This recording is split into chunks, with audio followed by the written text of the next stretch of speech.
Good evening, everybody, and how are we all doing today? Happy Father's Day to all the fathers out there, and I hope you have been spoiled rotten. So, it's Sunday, the 20th of June, 2021.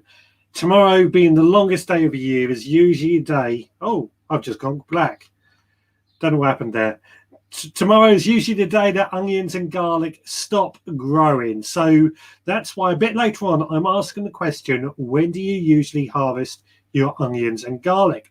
But before that, as always, I like to find out, where is it? What have you been doing in your own allotments and gardens this week? So I think the big thing that's happened this week has been the rain. Rain has came and it tipped it down that particular day. Very, very welcome. Filled up my water butts and filled everything else up rather nicely.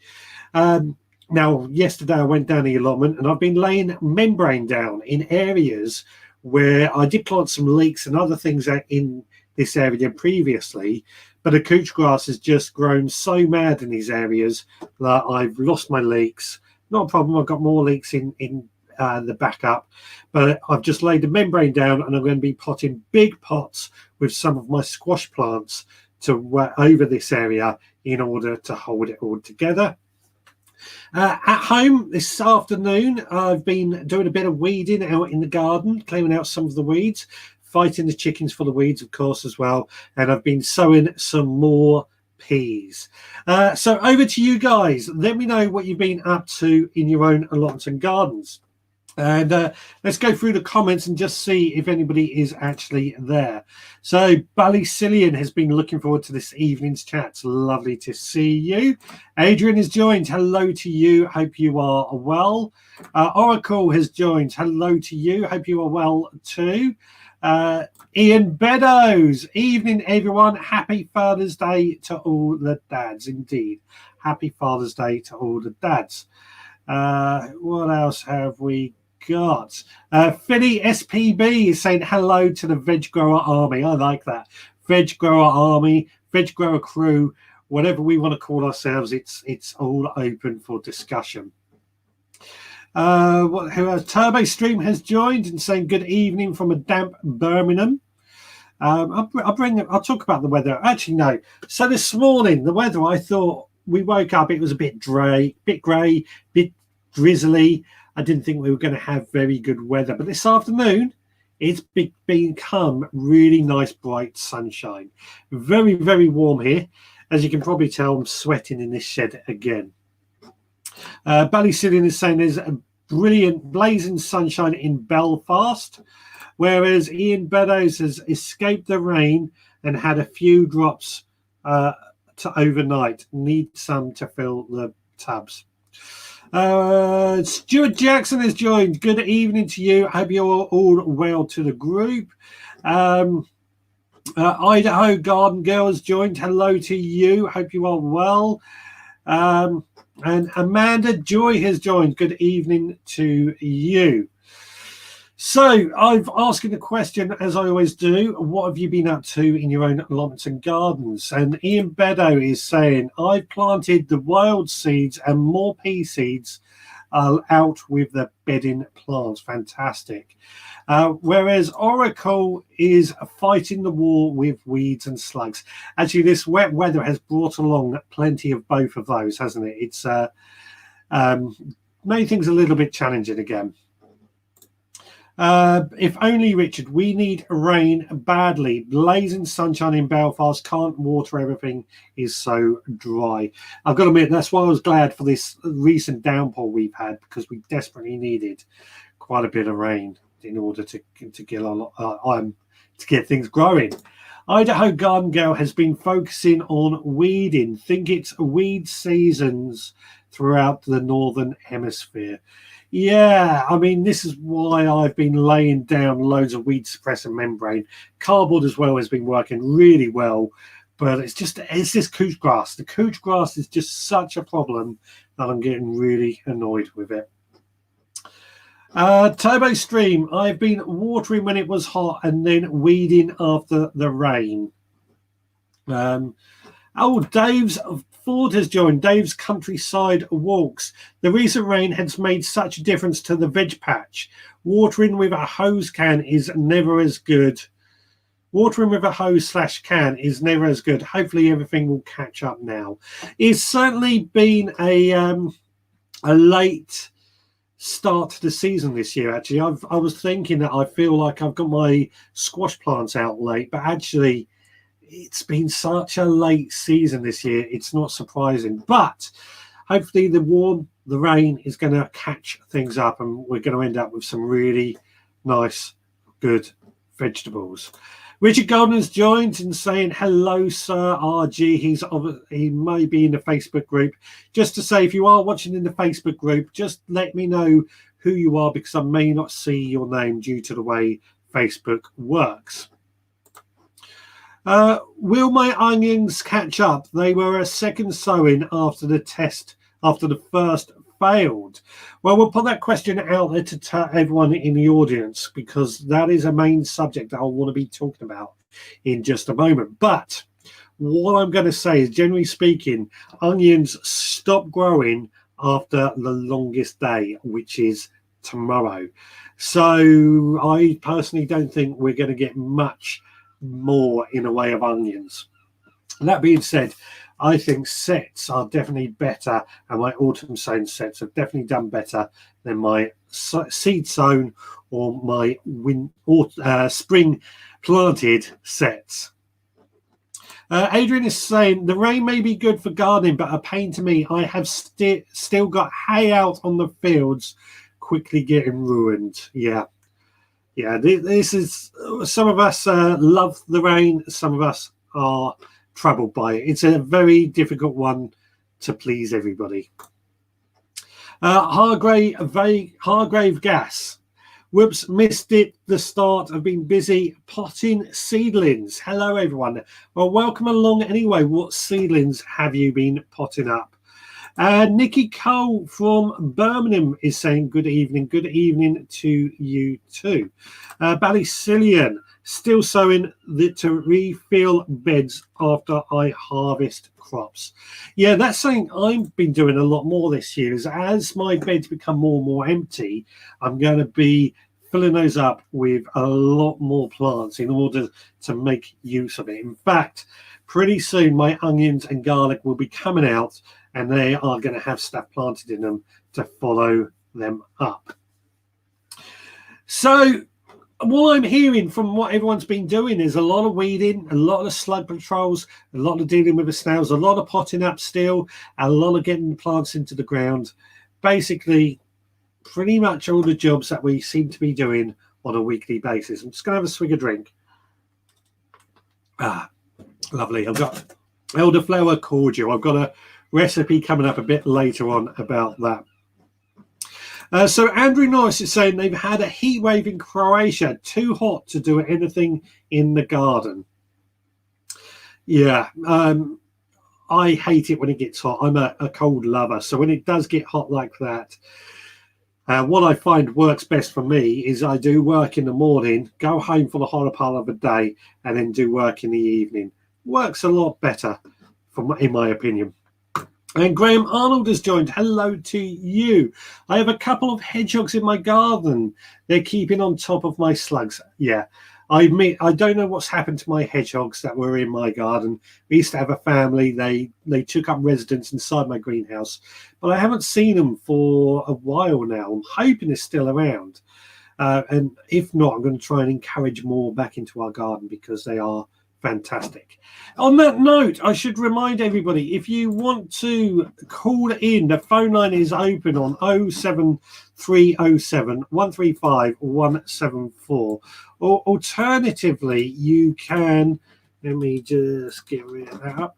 You can appear on screen by zapping yourself in on the link that I'm putting right now in the comments. Unless you're watching in the Facebook group, then you probably won't see the comment that I've just put up.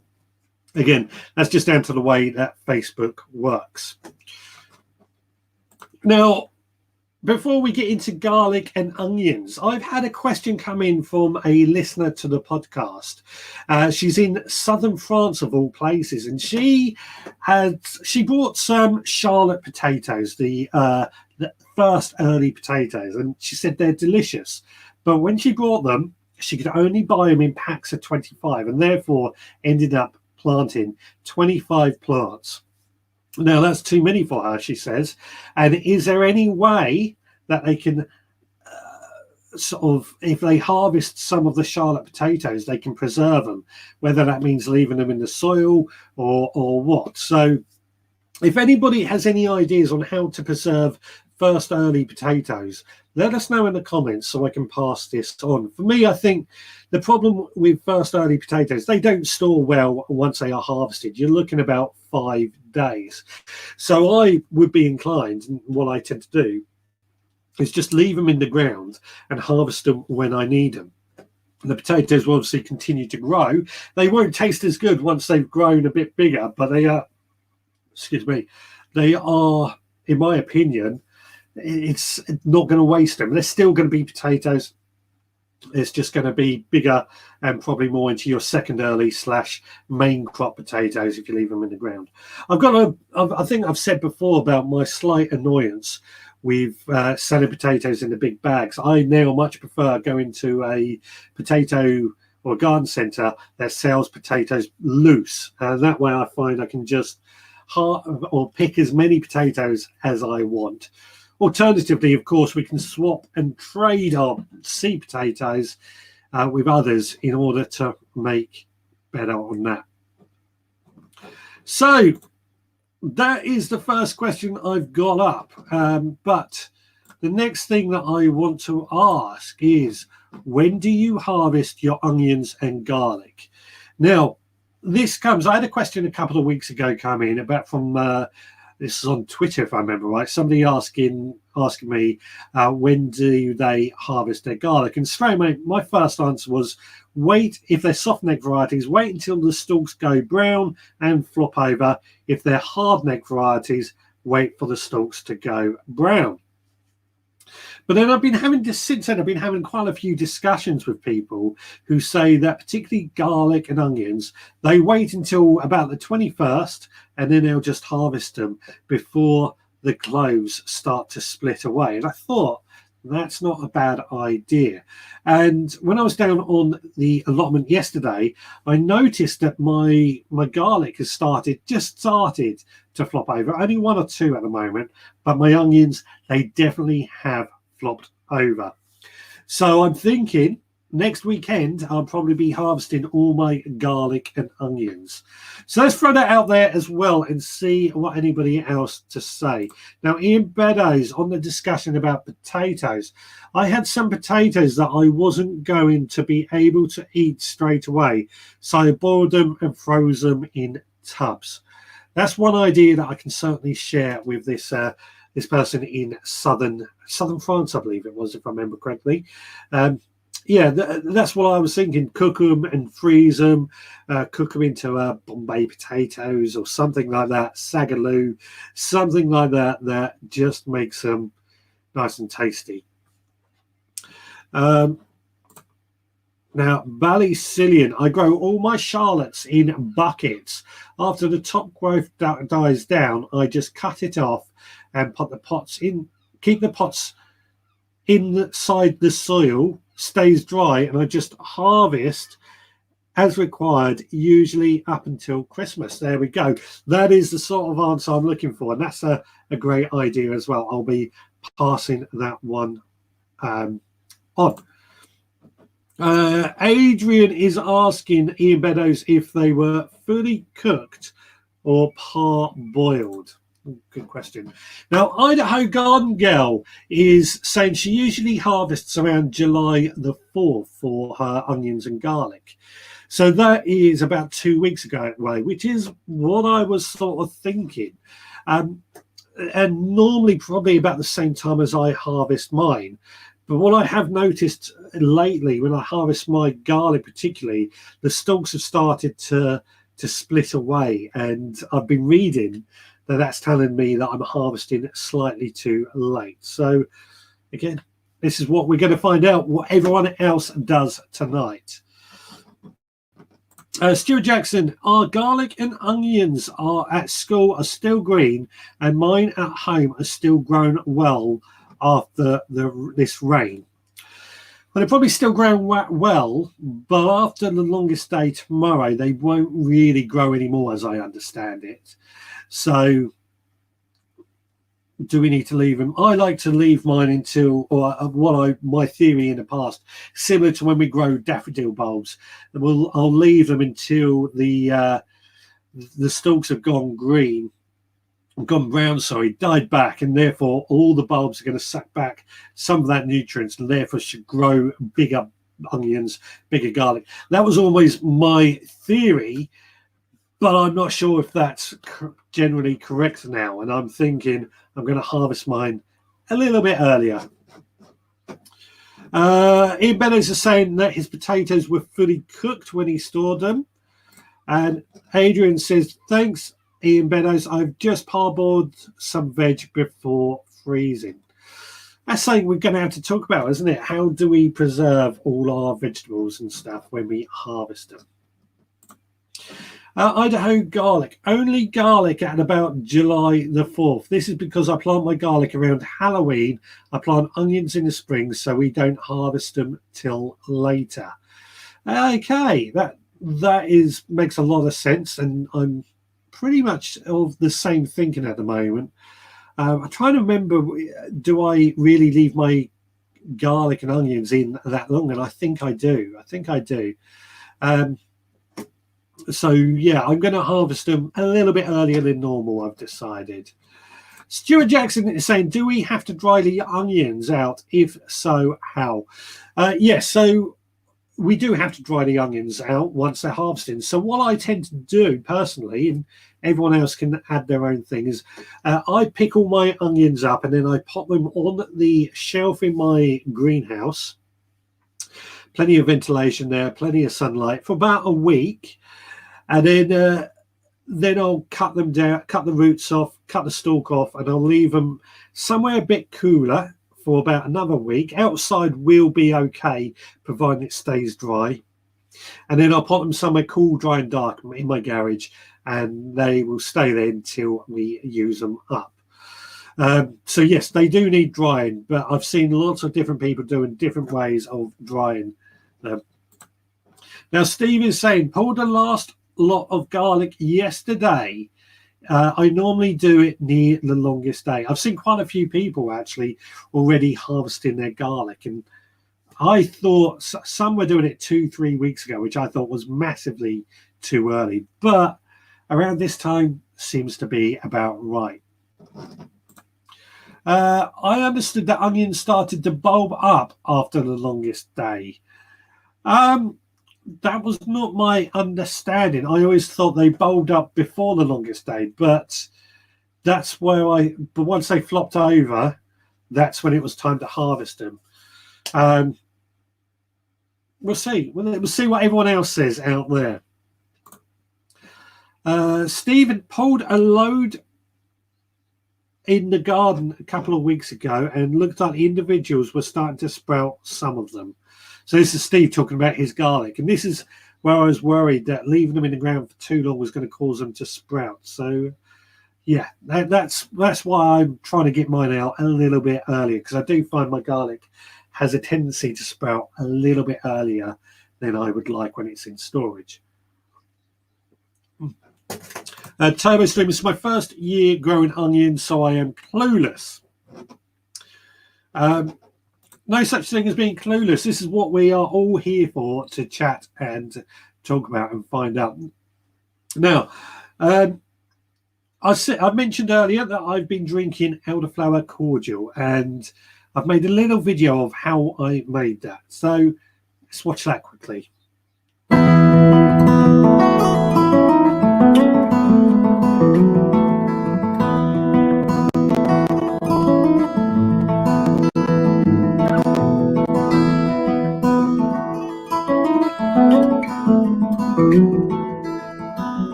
So this is what I've been drinking, the elderflower cordial, as it has turned out, and I make this every year, pretty much following that same recipe. Love it. It's one of my favorite drinks.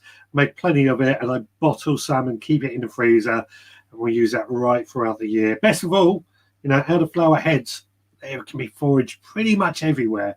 They are coming to the end of the season, so if you're looking to make elderflower cordial, run out and buy it pretty soon. So, lovely, lovely, lovely, lovely. So, coming back to when to harvest onions and garlic. Digwell is saying to Turbo Stream, depends on what onions they are. Overwintering onions, pick them when you need them. That's something that I found, certainly, is that I grow overwintering onions. I will, I sow them September, November time. Into sets, I should say. I have more luck with sets than I do with seeds, and then from sort of January onwards, you can start picking them as you need them. They're not at full size by that point, but you can certainly just pick them and need them. And then around this time, I'll just pick them all and dry them.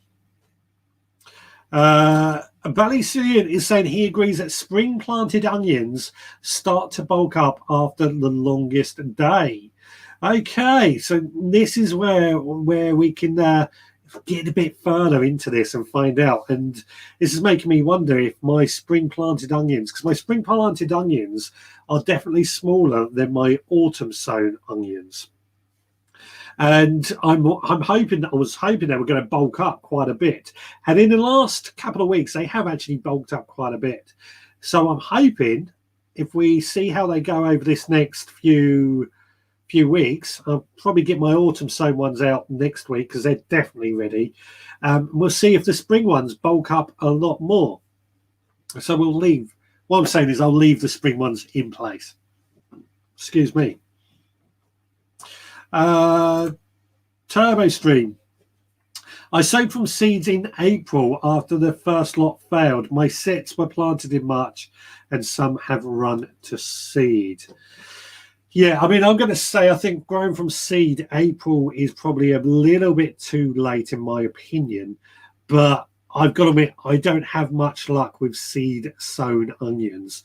That's why I always tend to do mine from sets, because they just seem to, for me, perform better, get bigger and better onions, grow better. Whereas seed sown ones, I find them very, very fiddly as well. Partly because I don't tend to sow seeds where they are to grow. I tend to prick out, pot them on, and I find, at least with sets, they're in the ground. I haven't got to worry too much about them, apart from keeping them weed free and well watered. But yeah, I've got some seeds, some grown from seed, which are out in the garden and on the allotment.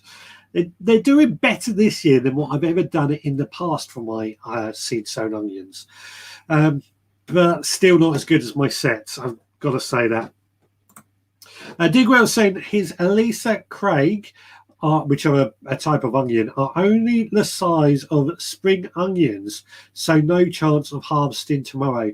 Yeah, that's the same as my seed sown ones. They're a bit bigger than spring onions, but they're pretty small. Pretty small, I've got to say. But my sets do a lot better. Oracle is asking, have I ever tried to make alcohol? Yes. I've made elderflower champagne, elderflower wine, rhubarb wine, cider, and so on and so on. I've made quite a bit of alcohol over the years. The thing is, I don't actually drink, or very, very, very, very rarely do I drink. So I don't make a huge, I certainly don't drink wine in it because I just don't like it. But I'm not an alcohol lover, so cider is one thing I do like, though. Let's see here. Ballycillian is saying the same recipe, just replace sparkling water with vodka. Yeah, that could work. If you like vodka, that is. I'm personally not a lover of vodka. Steve, my spring sown onion sets have suffered from allium leaf miner. Oh, again, I'm so lucky. I have never suffered, touch wood, with a lot of these problems by the looks of it. And those that have not suffered still seem small. Overwintered ones, on the other hand, are massive. This is what I'm finding. The only trouble with overwintered ones is they don't store as well. I'm hoping, from what you guys have told me tonight, that my spring sown ones are going to bulk up after the longest day. So we're going to give those a little bit longer and just see how I do. Stuart Jackson, after listening to your podcast, I use sets, so I think I will harvest them in the next couple of weeks. Thank you. Yeah, I mean, that's what I'll be doing, except for my spring sown sets now, that after hearing that they bulk up after the longest day. I'll probably leave the spring sown ones in for a little bit longer, but my autumn sown ones will be out next week. Looking forward to that, actually. It feels like finally the harvests are coming in and we're getting plenty of food. I don't know if anybody else has found this. So we've finished our asparagus. We're not harvesting our asparagus anymore. We've had plenty of asparagus. It's been really tasty, really delicious, but we've got to leave the plants now to bulk up. Rhubarb, we've got so much rhubarb coming in. We're trying to find ways of eating rhubarb. We've got the onions, we've got the garlic coming in, we've got lettuce, we've got, what else did I harvest? Broad beans. We've got strawberries galore. Good year for strawberries this year, I found. And peas, we've got plenty of peas coming in as well. So, yeah, we're really doing quite well with our harvests at the moment. And it's great because it's exactly why we do this. Tomo Stream is asking, should I sow autumn for a more reliable crop? This is where something that we can find out throughout this. Now, Digwell, comparing autumn to spring sown onions is like comparing first early spuds to main crop, a totally different kettle of fish. And actually, I've just realised I've got somebody down here. Sorry, Ian, I didn't see you down there. I've only just joined. You're all right. I've got a quick question for you, though. Go for it. That is what's falling off my cherry tree at the minute. Okay. And they're tiny. They're tiny. I'm wondering, have you got lots of other fruit on your cherry tree? Yes, but they're all that size and they're all dropping off. Right, yeah. It's the first time it's fruited this year.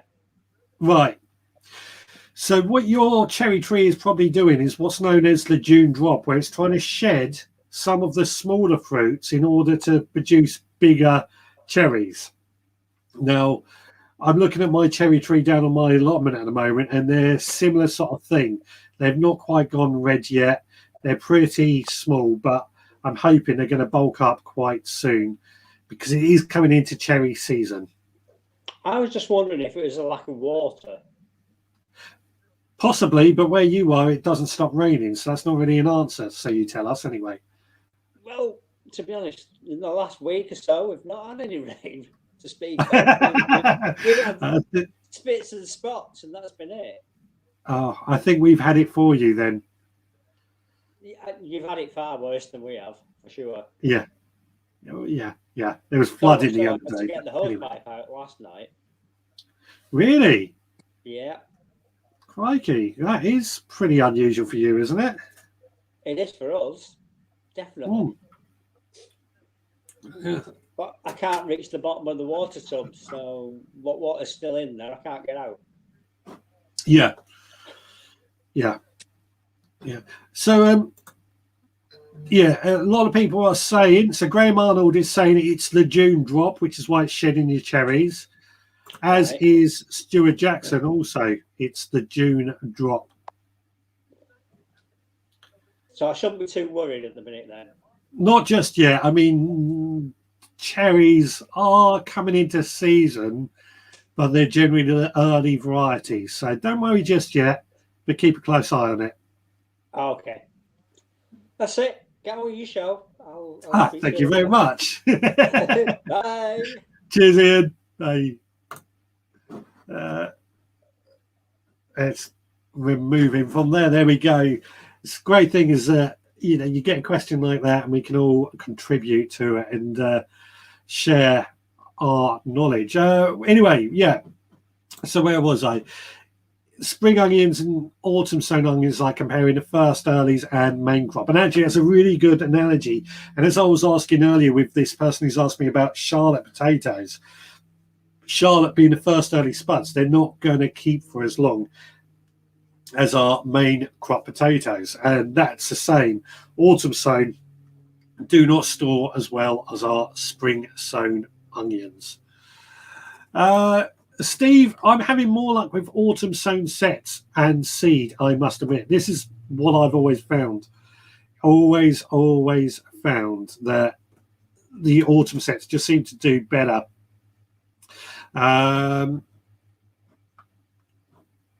What else have we got? We've got Toby Stream saying he'll wait and see. Got naught to lose, I suppose. Yeah, exactly. Stuart Jackson, what can I put in the bed once the onions come out? Thank you. So, good question. Very good question. What I'm going to be potting in my garlic bed is I'm going to be putting in some leeks, but also some of my winter cabbages, my winter cauliflowers, basically my brassicas. That's what I usually pot in after the garlic. But I've got, because of my first lot of leeks have been swamped out by the couch grass, I'm going to, once I clear out the garlic, I'm going to pot some more of my leeks into there just to make use of the space and make sure I get some leeks. So definitely leeks and winter cabbage is what I would say. Also lettuce, anything like that that you can turn around quickly or still sow.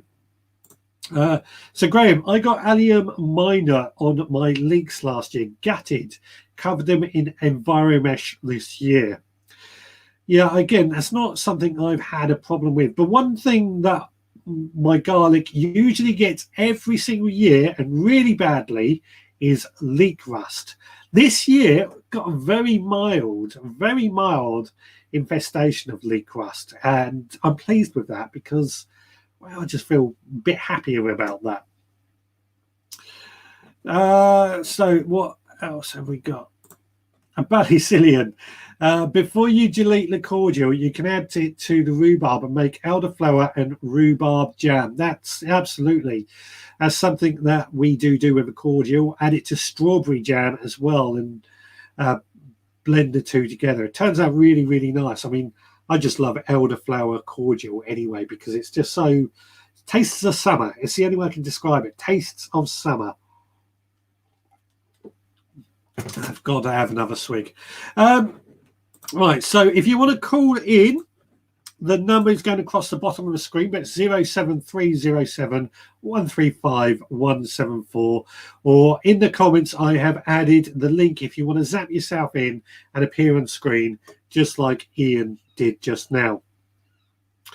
What else have we got? So, Stuart Jackson, I have picked peas and broad beans this week thanks to the Supporters Club. So Stuart Jackson is a member of the Supporters Club that helps keep the podcast going. It's what I run.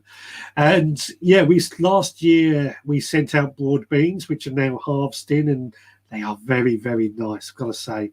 And peas, quite often do send out peas, actually, because I think peas are such a great one that we can sow right throughout the year, give us some good harvests and useful harvests. So, yeah, they are all coming into their own and starting to harvest them. Love it. What have we got? Adrian, my wife killed my rhubarb and she does not like it. I didn't know it. I'm amazed. Oh, actually, no, I do know somebody else that killed rhubarb, but it's very, very difficult to kill rhubarb, I found. In the house I grew up in with my parents, in the front garden, well, not quite grew up in, we moved in when I was in my teenager years. But there was a rhubarb in the front garden that the previous owner had planted. And my stepdad would run over it with a lawnmower every time he mowed the lawn because it was just there. That rhubarb just kept coming back. It did not die. So to be able to kill off rhubarb is quite impressive, I've got to say. Very, very, very impressive.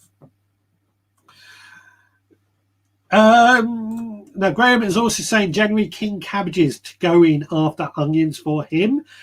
Yep, that's pretty much what I like to do as well. January King or any winter growing cabbages, cauliflowers, brassicas mainly. I suppose you could even pull in some of the kohlrabi and things as well. So, yeah. Digwell is saying that anything except peas can go in after the onions. Yeah, I mean, the world's your oyster, really. There's plenty that we can pull in after our onions, after our garlics. Especially if you're like me, I try and make sure we're always using a bit of space or try and maximize the amount of space we have open to us. Allium rust, hit or miss. It's airborne, so no way to stop it. It's coming, you'll get it. Yeah, this is the thing. Leek rust, garlic rust. I get it every year. And it doesn't really do any damage, if I'm honest, but it comes in and I've just had to learn to live with it. The only way I could try and stop it would be to cover over my garlic with some sort of tarpaulin or something. But that's far too much work. And as I say, it's not really, it just looks unsightly. It doesn't really do any harm. It just looks unsightly. Now, somebody in the Facebook group has harvested their garlic today with their son. That's been a great Father's Day for you. Unfortunately, if you're said at the beginning, if you're in the Facebook group, I can't necessarily see who you are, but yeah, what a great way to spend your Father's Day, harvesting garlic. Fantastic. Amanda, I've also had a lovely crop this week from the Supporters Club seeds.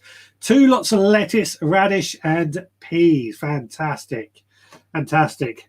Please do post your photos of the crops that are coming in from your Supporters Club seeds or any of your harvests.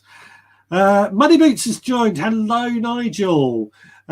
He's just finished planting 24 capsicums and chilies in the greenhouse. Wow. Yeah, 24 of those plants. It certainly feels like this year everything is going a little bit late, isn't it? I certainly think. I'm sure by this time last year, okay, I had a bit more time on my hands last year, but everything was in the ground and we were well ahead. Stuart Jackson, you're talking rhubarb. When should we plant it? As I want to have so that's a good question from Stuart to throw out there. When should you plant rhubarb? Depends if you're going to grow your rhubarb from seed or buy a crown or plant. Seed, I think you sow January, February, March. The crowns, I tend to do autumn, winter time so that the ground is moist and they have the chance to establish. Although it's one of those crops that I find once it's in the ground, Don't have to worry too much about it. See what everyone else says out there. Yeah, everyone's saying no problem, Money, better late than never. And evening, Money Boots, don't be late for Mick Poultney. Is Mick Poultney going live? I have to try and tune in if I can. Adrian, to be fair, my rhubarb wasn't that big, but digging it through, it doesn't do any. Yeah, digging it will eventually kill it off, of course. But like I said, my stepdad used to run over this huge rhubarb right down to the ground on a weekly basis, but it still grew. It would still survive until I stopped him from doing it and started making rhubarb cordials and stuff from it. So yeah. On that note that I said earlier, that it feels like we are behind. I think we are 3 to 4 weeks behind this year. It certainly feels like we are a bit behind. 3 to 4 weeks does sound about right. It's certainly a little bit challenging this year is the way I'm going to say it. Mick does a Zoom each Sunday evening at 7 o'clock. Oh, so when I've been going on till 7:30, I've been eating into his time. I'll have to apologise for that. Sorry. I didn't know he did a Zoom call or anything at 7 o'clock.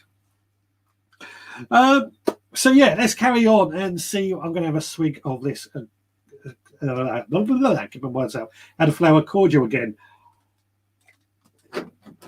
Now, as always, I like to share a few photos that have been posted either in our Facebook group or been sent to me directly. So let's get on and see what we've got. So firstly, we've got Durka all the way in Canada, who sent this picture of her Scotch bonnet peppers, obviously in a polytunnel. But look at how much fruit is on that. I've got to admit, as soon as I saw this picture, my mouth watered at the thought of those Scotch bonnet peppers. She's also shared these photos of her cucumbers, which are looking pretty impressive, again, in the polytunnel. And in fact, if the next one shows you an example of just quite how good they are doing, getting proper, nice-looking cucumbers on that plant already. Then she shared this for her brown beans. Now, I'd never heard of brown beans before until I started talking to Durka. And she said that these are what they use for baked beans. So very, very interesting. And they certainly look like they're grown really well with plenty of lush growth. But she's also been harvesting lots of cherries. Funny enough, we were talking about cherries earlier with Ian. So they look very, very tasty, don't they? But I feel they're in a polytunnel, so they are going to be a little bit further ahead. What's this one? This is from Amanda Joy, who happens to be watching this evening. She shared this picture, very excited for cucumbers to pot in her gin. And I've got to say, I think it was Stuart who mentioned it in the comments. Love the labels. They're what looks like a wooden spoon with cucumbers drawn on it. What a great idea. Now, next, this came in from Charlotte, who's in Guernsey. She's been making sagaloo, and this is all stuff that she's harvested from her garden. Looks delicious, and I love it when you get meals that everything is from your garden. She's also been busy sowing seeds. What's she sown? Beans, pak choi, salad. But more importantly, she's had to get her husband to help because she's expecting a baby in September. So I think I've said it, a big congratulations to Charlotte and her husband for that. And the last photo, this is a selection of photos from Stuart Jackson. He's got his apple, gooseberries, the onions and peas all growing in his garden. But he did ask, when does he harvest his onions, which is something we have obviously been talking about this evening. So there we go. If you want to include your photos, then post them in our Facebook group on the Veg Grower Podcast, or you can send them to me at richard@theveggrowerpodcast.co.uk. Or how else? Philly sends them to me via Instagram, direct message, anything like that. Just snail mail if you want to get them to me. Now, Idaho Garden Girl, love those photos. Great pictures. There's some really good photos coming in. It's really good to see. Digwell is saying, yeah, about 3 weeks behind is the common theory. Yeah, I think what I noticed this year is we had this long period of cold snap, and then it got hot very, very quickly. And there's not been that sort of period that I feel is the in-between where you can sort of crack on and get a lot of stuff done before it gets too hot. It's just gone from too cold to too hot. Turbo Stream, my Brussels sprouts have started to run to seed already. Oh, with the heat from the last week. That is pretty awful, actually. I've not had that myself, but Muddy Boots Nigel has said it's the same with his Calibres. How awful. Luckily, I'm gonna. Don't think you can sow seed, but many garden centres may well still be selling some of these plants. So, if you can go to a garden centre, buy the plants to fill them up in, or to pop into your garden in place, should hopefully help them out, or get replacements. Or Turbo Streamer said, I nipped out the flower buds in the vain hope they will grow again. You've got nothing to lose, have you, at the end of the day? I found pak choi has bolted quite easily. Pak choi has that habit anyway. And I nipped that out, but it didn't really seem to make any difference. So Graham is asking, would F1 Brussels sprouts run to seed or would be any better? That's a difficult one to answer, because I don't think they're generally bred to stop them from bolting, although Brussels sprouts possibly. Yeah, I mean, I don't know. I've never heard of them being bred to stop that from happening. They're generally bred to tolerate conditions and stuff, but we'll see if anyone has found any that do that. Digwell is saying it's not too late to sow brassica seeds. You're right. It's not too late to sow brassica seeds, cabbages, cauliflowers, etc., etc. But things like Brussels sprouts, I find Brussels sprouts particularly need a very long growing period. I tend to sow mine March time to be ready for Christmas. That's what I find anyway. It's a long growing period Brussels sprouts need. I've actually still got quite a few sitting out there in pots waiting to go into the garden.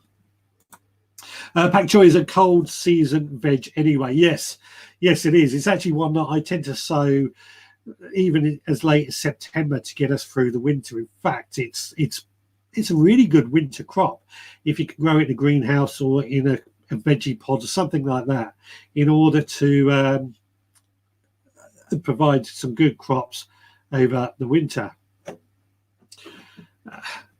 Turbo Stream is saying his lesson this year is not to sow too early again.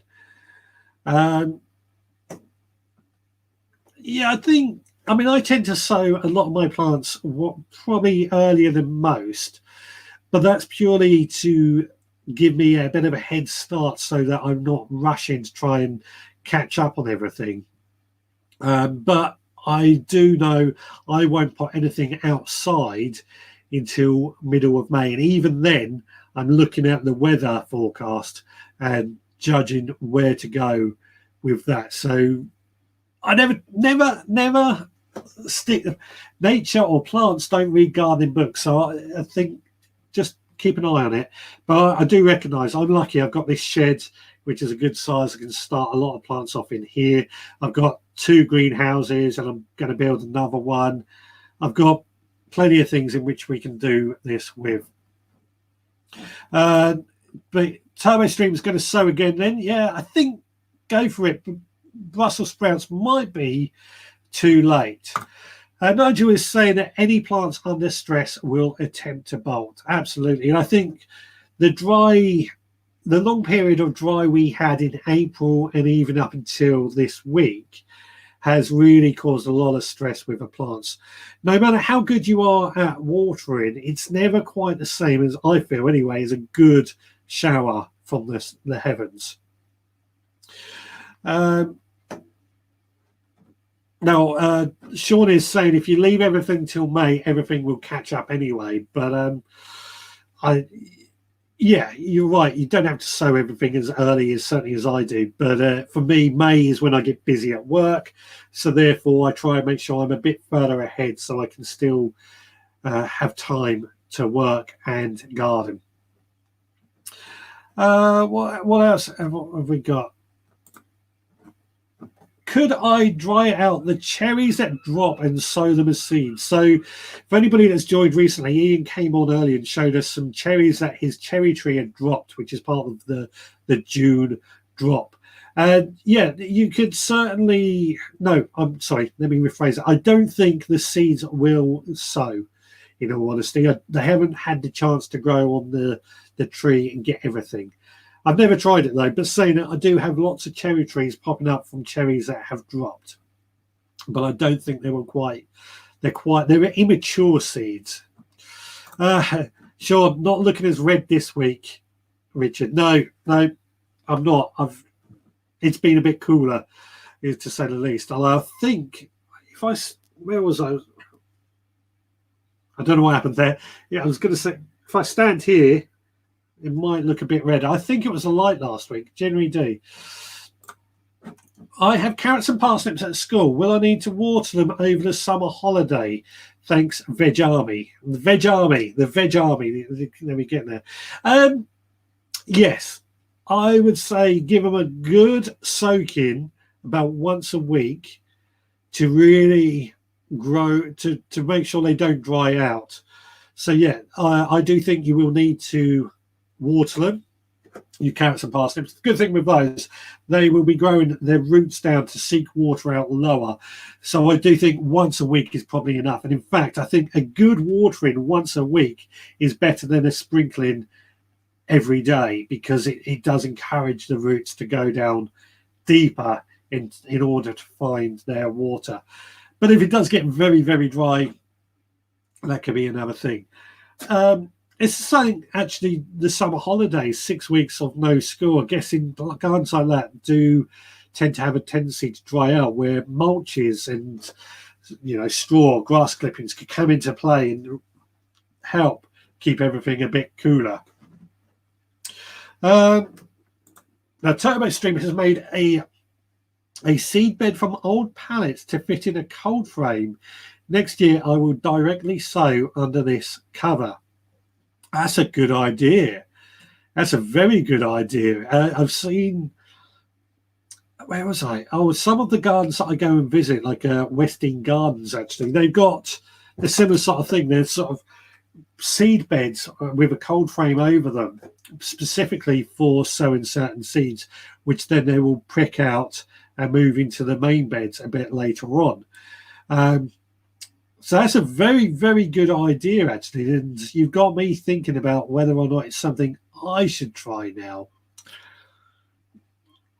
I'll leave that with me, because I've got a few ideas of things that I want to build over the winter anyway. All right, I'm going to need a swig of this. My throat is getting dry.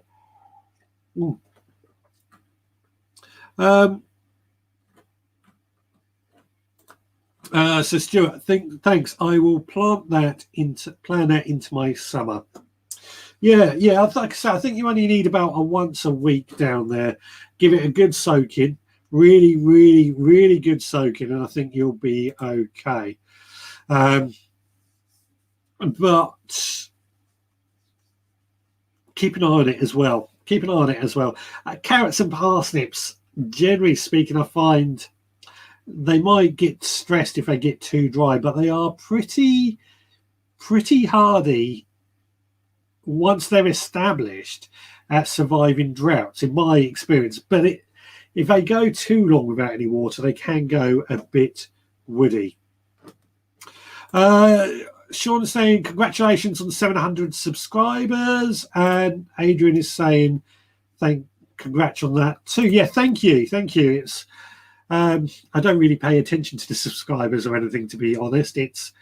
I just do this because I quite enjoy it. Now, TurboStream, I don't have a greenhouse and the modules dry out too quickly. The old timers didn't use plastic pots, etc. Yes. All very, very, very good points, actually. And I'm finding myself thinking that plastic pots are becoming a bit of a problem, I think. I mean, this year, can I get any? I got myself some of the little plastic tray pots to make little plug plants in, which have worked really quite well. But they do dry out quite quickly. But they're not, as a plug plant, they pop out straight into another pot.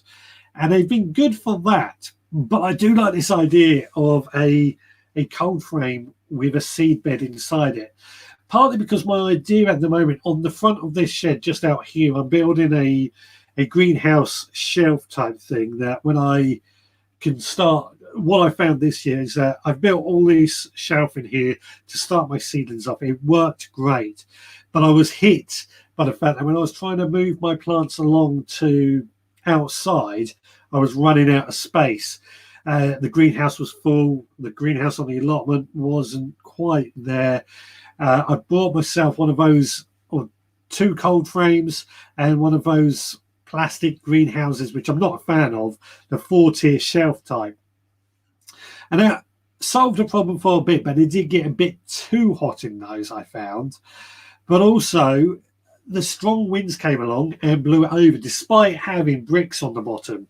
And that's always been my pet hate with those 4-tier greenhouse type things. They're so easy to blow up, to blow over.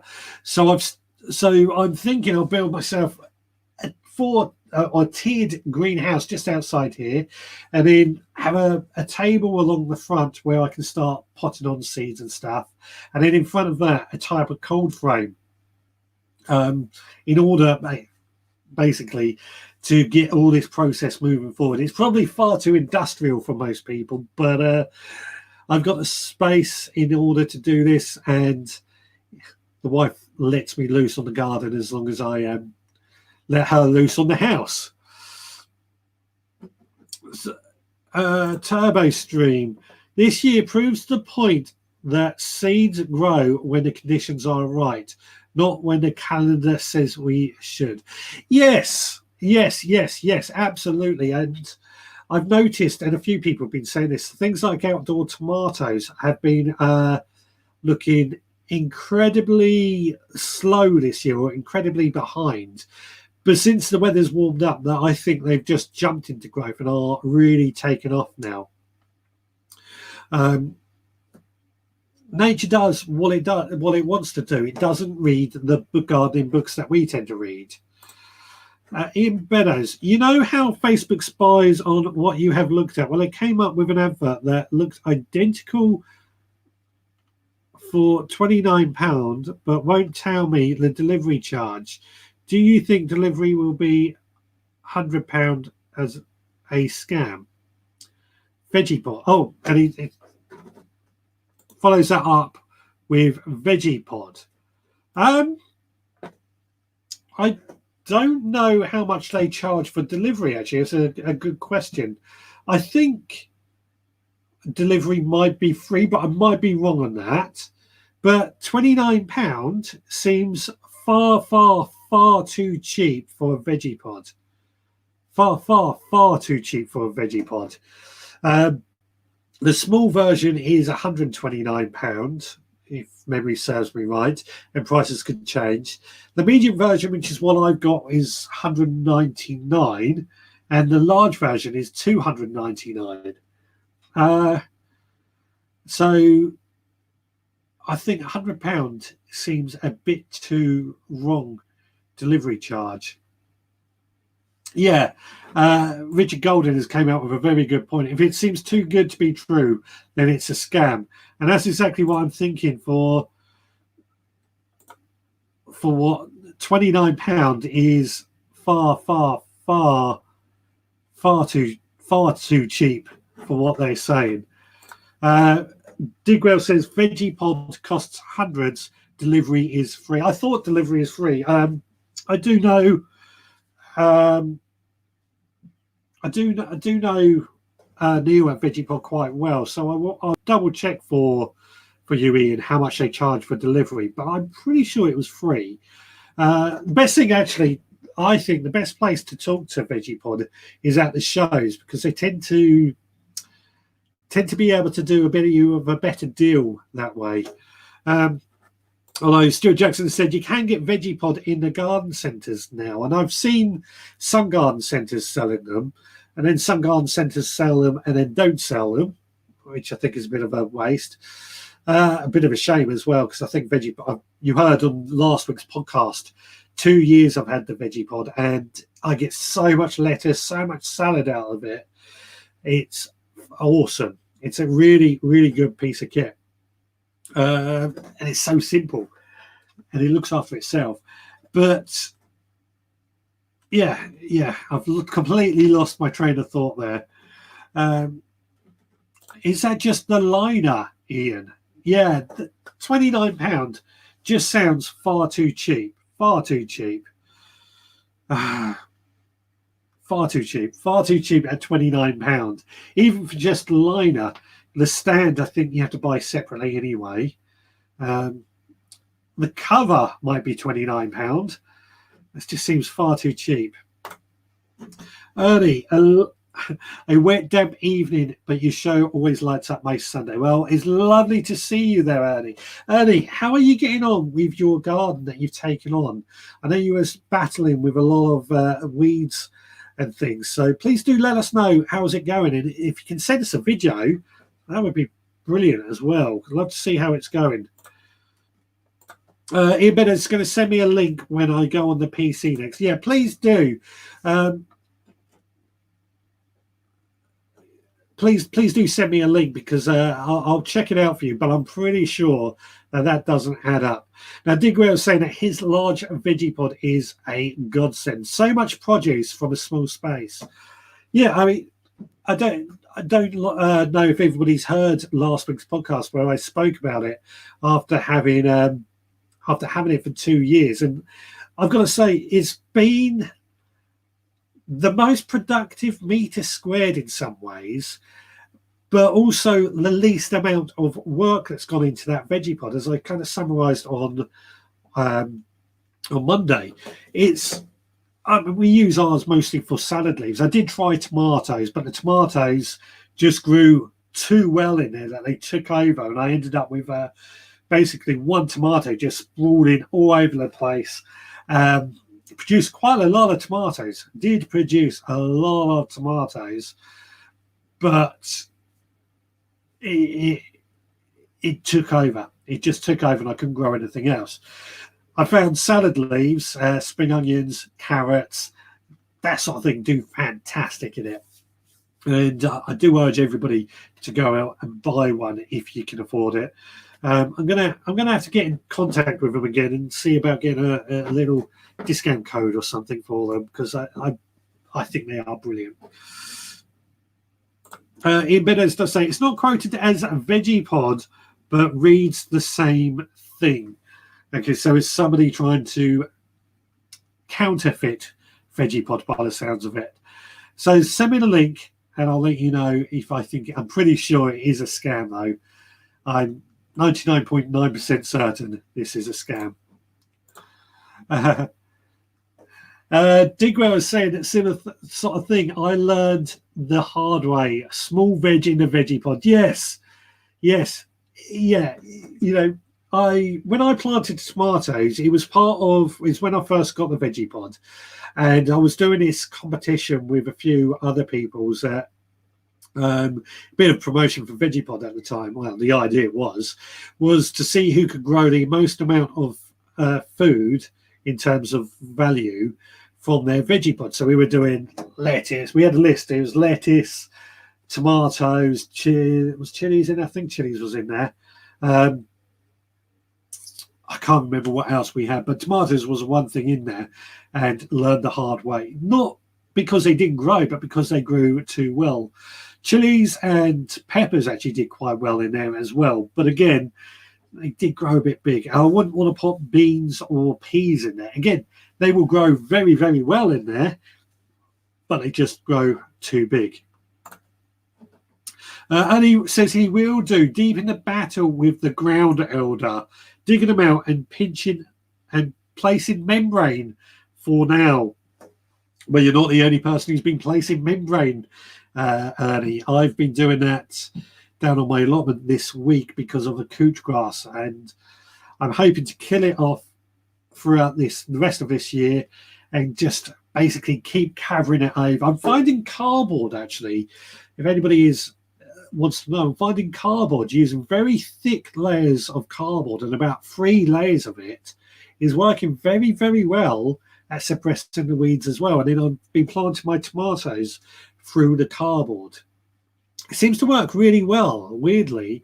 Well, I'm not surprised, actually, but I think it's better than that weed membrane in some ways, because it will eventually rot down into the soil. And generally speaking, you get cardboard for free. But also, I find that plastic membrane, after a while, becomes loose, and the ribbons get caught in my strimmer and cause quite a few problems. So cardboard is what I'm looking at doing more now. Stuart, Veggiepod on Instagram. If you're not sure, send them a message. They reply really quick. Yeah, I mean, again, Veggiepod's customer service has been second to nothing, I've got to say. Just coming up for a swig of this.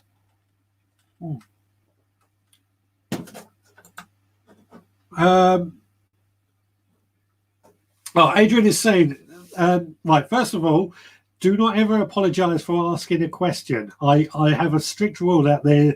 The only question you apologize for is a question that isn't asked. So what is a veggie pod? Right. Oh no, I should leave that up there, functional. So basically a veggie pod is it's a raised planter, if you like, but what makes it quite unique is it's got, well, several things make it unique. It's got a wicking system, so instead of water running straight out the bottom, it creates a little bit of a well in the bottom, which then the compost will wick up and keep your compost moist at all times. Added to that, it's got a lid on top with like a mesh cover, which helps keep out bugs and pests, things like that, but it also lets through rain, light and air, and it's diffused the sunlight, so if sunlight comes from one direction, it will spread it out everywhere. It works really, really well, and that's basically it, a raised planter in a nutshell. But everybody I know who has had one has been blown away with the results. I certainly have. Jen's allotment and garden. Hello, hope you are well. Just getting home. Hope you are all well. Very well, thank you. Hope you are well too, and hope your garden and allotment is coming along really nicely. I think, did I see you were cooking something the other day, Jen, or is that just going off in the back of my head? Digwell, Google Veggiepod, a great piece of kit. I find it what I find amazing, and I know when I've spoken to Nigel about this as well, at Digwell, I certainly put in the class of being an experienced gardener. We're always blown away with just how well Veggiepod works. You know, I consider myself a pretty well-experienced gardener. I think Digwell certainly is. Nigel is. Yeah, everybody seems to talk about how well it seems to grow. Everything grows well in it. And I think that speaks volumes. I know when I've seen people post them in groups about it, a lot of people have turned around and said, oh, well, that's a lot of money, or that's going to be expensive veg. But I think if it works, and I grew enough veg out of my veggie pod in the first year to more than cover the price of a veggie pod. And I think that speaks volumes. Now, I have mine in my garden. The other thing, and I did mention this on Monday's podcast, the other thing I did mention is that obviously I've got chickens in my garden and they roam around, and it's very, very difficult to grow anything with chickens because they will dig it over, they will munch at everything. Well, in the veggie pod, they can't do that. And in fact, what they tend to do, and I caught them doing this yesterday, when it rains, they sit underneath the veggie pod in order to shelter from the rain. But yeah, I think if there's not a bigger, I think, I'm struggling with my words again now. I think the fact that so many experienced gardeners are singing their praises says volumes about it. Now, Ian Benno spoke to Veggie Pod at the show, but wasn't sure what size I would be able to fit on the patio, so didn't commit. Trish says she will be buying me one for Xmas and my birthday, which are both in December. There you go. Get one. I think you will be blown away with it. I really do. It's well worth it. Jen, yes, I did see Jen cooking something. She had made asparagus quiche following my recipe from a few weeks ago. It was gorgeous and brilliant. Absolutely, yeah. I do like my asparagus quiche. It's a shame asparagus season has came to the end. We had a good lot of asparagus this year, and I'm hoping to continue that on next year. I've certainly found that a mulch with seaweed did go a long way at helping produce some good asparagus. So what I'm going to do throughout the winter months is do it again. Go get a lot of seaweed after we've had some stormy weather and throw that down over the asparagus once it's died back. Stuart Jackson is saying he's looking forward to getting a veggie pod in the autumn, saving like mad. You won't regret it. You will not regret it. I've said time and time again because I absolutely love it. We harvested, even just today, harvested some salad leaves out there. My dad, I saw him come up earlier. He came out for lunch, and I'd literally just picked some salad leaves out of there under the tap, bang. And even under the tap isn't necessarily necessary because I've wired, I should say, the lid has a hose or a spray system in it as well. And I've wired that into my hose pipe. Usually when I let the chickens out in the morning, before going to the chickens, I just turn the tap on, go to let the chickens out, then return and turn the tap on, tap off. It's not on for more than a minute, and that's enough. And everything works really well with it.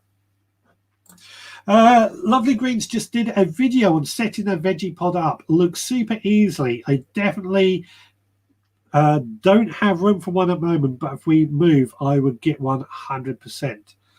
I saw that.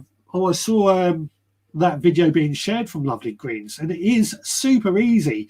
I know when I made mine, I actually made it in the kitchen. It was March time when I made mine, and I just set myself up in the kitchen. It was like putting Lego bricks together the way it went together. Super, super, super easy. And if you buy it from Garden Centre, this was another thing that I thought, because the biggest competitor to Veggie Pod was probably Veg Truck, the big wooden trucks. Well, if you buy one of those from a garden centre, it's highly unlikely you're going to be able to fit that into your car to get it back from a garden centre. So you're probably going to have to get it delivered. Well, Veggie Pod, the boxes will actually fit quite nicely in the back of, unless you've got a super small car, fit quite nicely into the back of most cars. Digwell saying thumbs up for Richard, guys. Yes, please do thumbs up, like, subscribe, and all that sort of thing, so we can continue to try and grow this chat. And this this is all about having a chat with everybody else out there who's into gardening, into growing their own food. And the more people we get like and come along and comment, it's all about the comments, don't forget. The better and better we can build this show up. Yeah, right. So the comments are up to date. Fantastic. So we're coming into the longest day, and as we've discussed, I think many of us are going to be harvesting our garlic and onions over the next couple of weeks.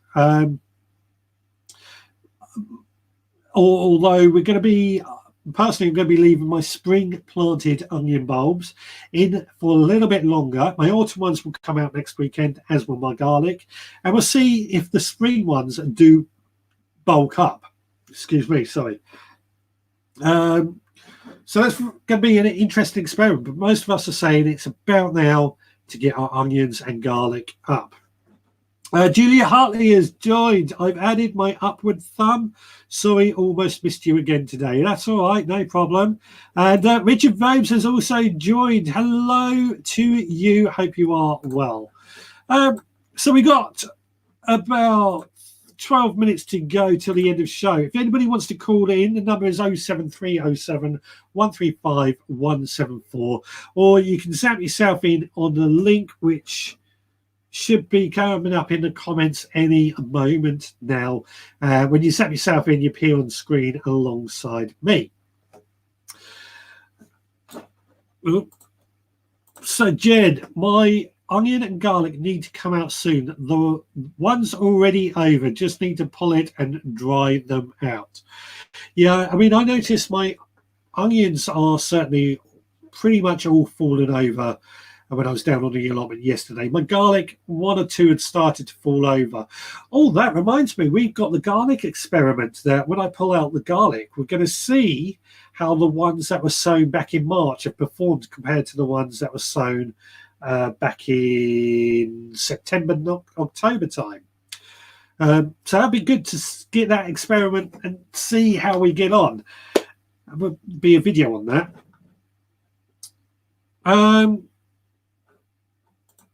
Graham, I'm going to go sow some carrots in the next couple of weeks in a polytunnel raised beds. What variety will have the best flavour for winter? For me, the ones that I find do best are a variety called Amsterdam 2. They are really tasty. They seem to grow quite well in the cooler months. In fact, you can actually sow the seeds in a polytunnel in January.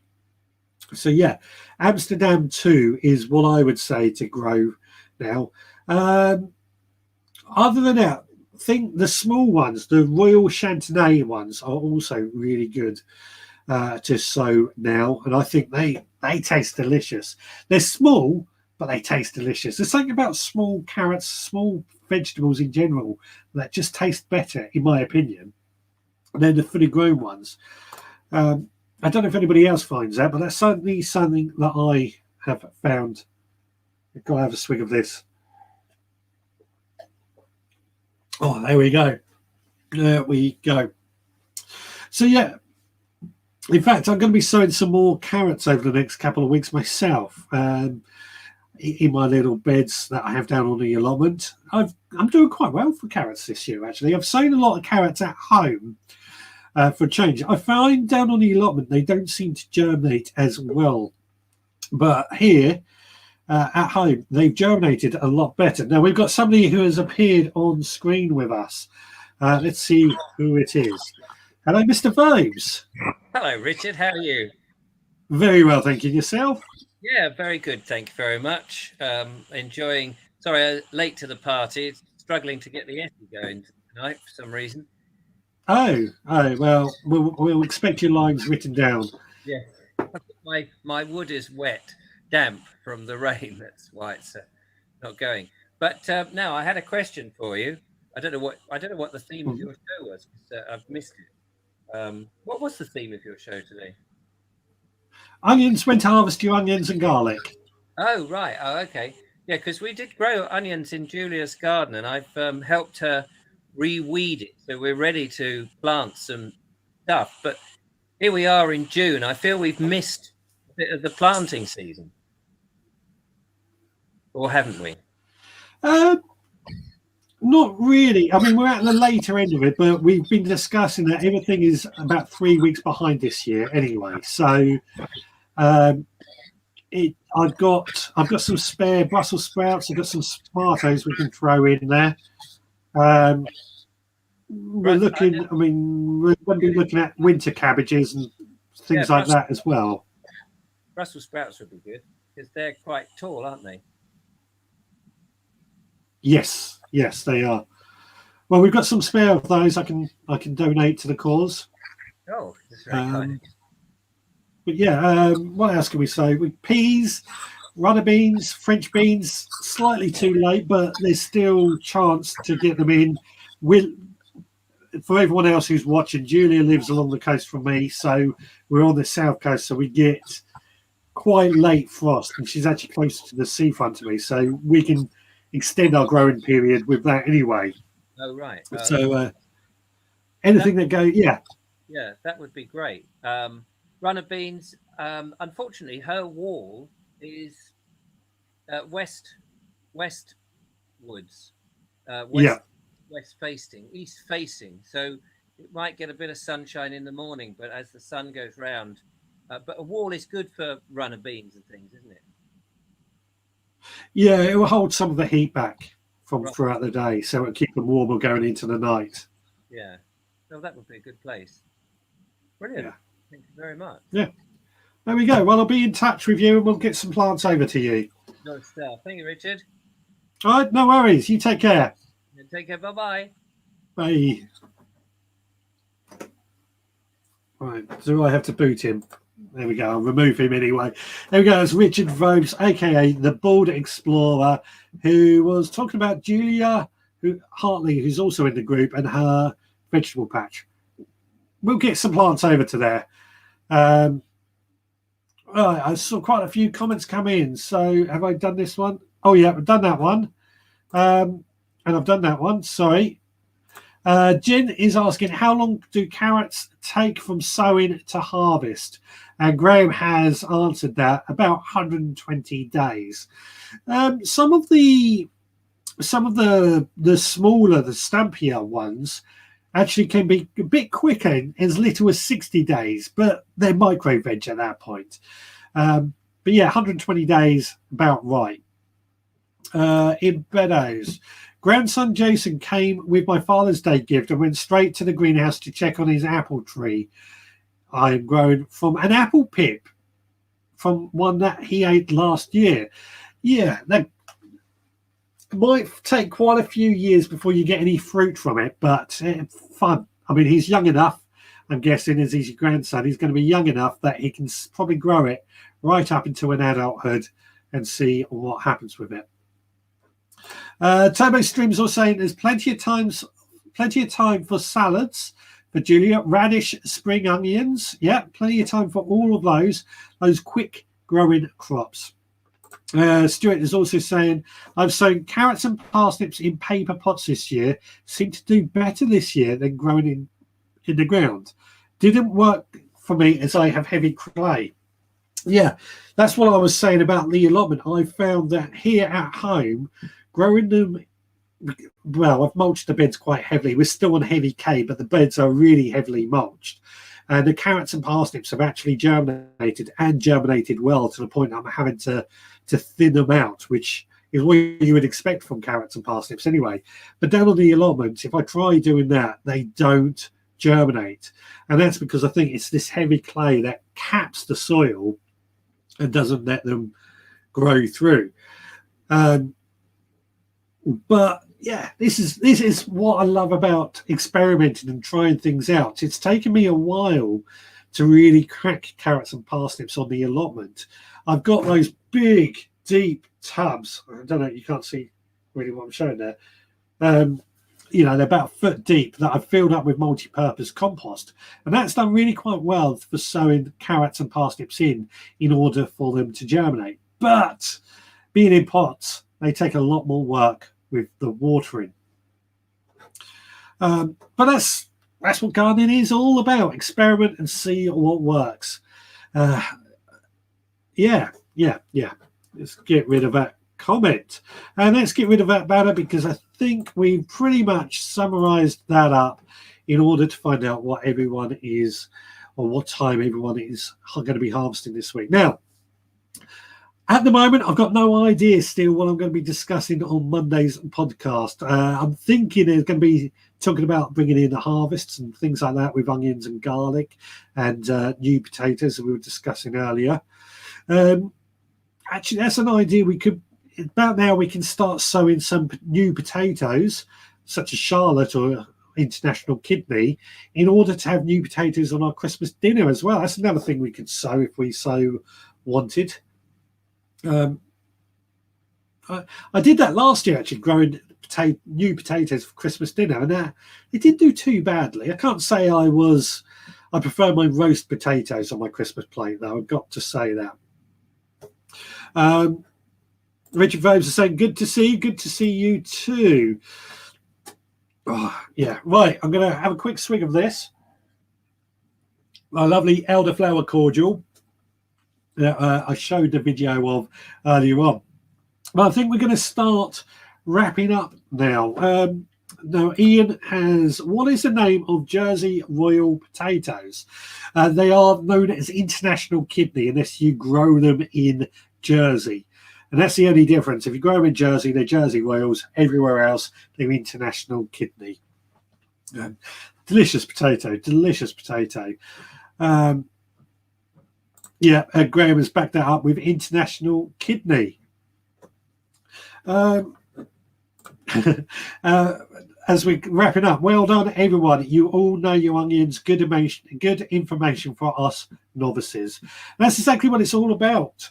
Sharing that information, getting the conversation, and finding out how everybody does everything in their own gardens. Got to admit, I was half expecting, or I was thinking there are going to be several different answers, but I think we really drummed it down and got to the root of our questions. Now, Jen is saying she's growing International Kidney this year and they are almost in flower. Yeah, so am I, which means once they're in flower, it's time to start harvesting them. And I'm looking forward to that. I was hoping to have, as I said earlier, my granddad around for lunch today. I was hoping to have some new potatoes ready. Fortunately, there weren't, so we had to fall back on the old supermarket. But 2-3 weeks, I think we'll be ready. They will be lovely, absolutely. And Turbo Stream is saying, bye-bye, everyone. Have a good gardening week. And indeed, have a good gardening week. We're going to be busy on both the plots this week and getting rid of everything going. We'll be back next Sunday, 6 p.m, same veg time, same veg place, unless something gets in the way, which I very much doubt will. But we'll be back next Sunday. Don't know what we're going to talk about just yet. I'll think something during the week. Anybody wants to send me pictures or any ideas, richard@theveggrowerpodcast.co.uk, or you can find me via social media. Right, guys, you take care. Speak to you all again next time. Oh, hang on, that's not working. Why isn't it working now? Nah.